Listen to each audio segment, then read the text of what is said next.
نہ اصل رسالت کا کام اللہ نے کس سے لیا ہے؟ کوئی شک نہیں کہ اللہ نے انسان کو وہ قوت صلاحیت دی ہیں، وہ عقل دی ہے کہ جو حتیٰ کہ جنوں کے پاس بھی نہیں، آنکھیں ہوں، کان ہو، ناک ہو، ہاتھ پاؤں ہوں، کہ جو مکمل ایک جیسے بہت بڑی پلان کے ساتھ کوئی انسان کرتا ہے۔ فرمایا لقد خلقنا الانسان فی احسن تقویم۔ لام اور قد دونوں ہی تاکید کے لیے آتے ہیں، لام بھی تاکید کے لیے اور قد بھی تاکید کے لیے، دو تاکیدیں، اور اس سے پہلے تین قسمیں۔ تو فرمایا اللہ تعالیٰ نے قسموں کے بعد کہ یقیناً ضرور خلقنا، ہم نے پیدا کیا، الانسان انسان کو، فی احسن تقویم، احسن کے معنی سب سے بہتر، ایک ہوتا ہے حسن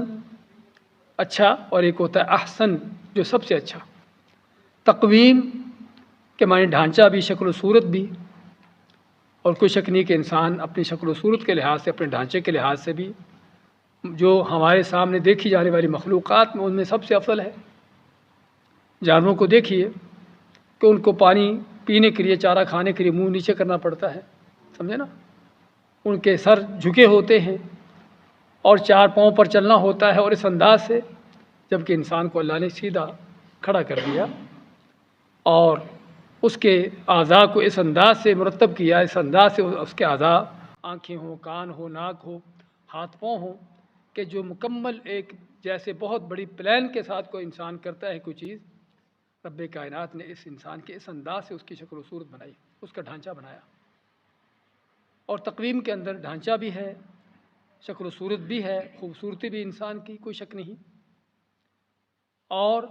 اس تقویم کے اندر انسان کو جو اللہ نے صلاحیتیں دی ہیں،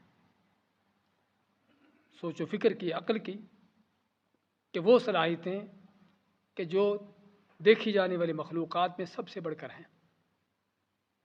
عقل سوچ کے لحاظ سے، ان چیزوں کے اعتبار سے کوئی شک نہیں کہ اللہ نے انسان کو وہ قوت صلاحیت دی ہیں، وہ عقل دی ہے کہ جو حتیٰ کہ جنوں کے پاس بھی نہیں، اور جانوروں کے پاس تو چونکہ وہ ان کو ویسے بھی عقل کہا جاتا ہے، تو انسان کو اس لحاظ سے اس کو بہترین ڈھانچہ، بہترین شکل و صورت، بہترین اس کو یعنی کہ صلاحیتیں، تو تقویم کے اس لفظ کے اندر سارا کچھ آتا ہے۔ تو جس میں انسان کی اصل تخلیق جو ہے، اصل خلقت جو ہے، اس میں انسان کی برتری کا بیان ہے۔ اور سورہ بنی اسرائیل میں اللہ فرماتا ہے وَلَقَدْ كَرَّمْنَا بَنِي آدَمَ، اور یقیناً ہم نے تکریم دی، عزت دی بنی آدم کو، اور اس لیے انسان کو اشرف المخلوقات کا نام دیا جاتا ہے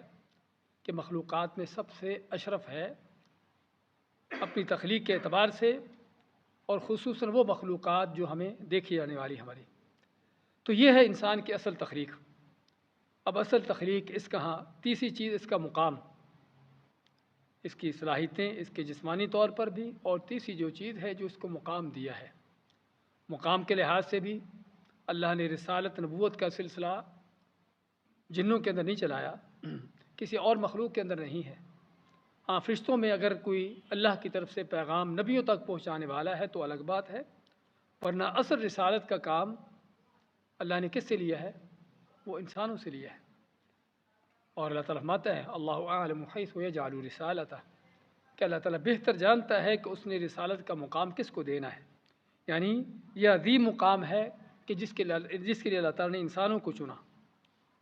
تو اس سے بھی پتہ چلتا ہے کہ اللہ تعالیٰ کے ہاں اس انسان کا کیا مقام ہے۔ اور آدم علیہ السلام کے پیدا ہوتے وقت ہی جب فرشتوں نے پوچھا